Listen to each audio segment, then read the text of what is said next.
এই যে বলছে বিপ্লব, খালি পিছে টানো, মাছ একটাও পড়ছে না।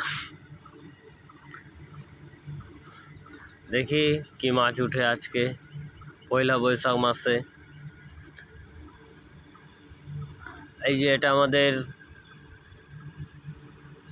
ট্রেন লাইন, যেটা মাল শিলিগুড়ি থেকে কলকাতা যাতায়াত, তার মধ্যেই ভাগীরথী নদী, গঙ্গা নদী, তার আগে সদিলাপুর,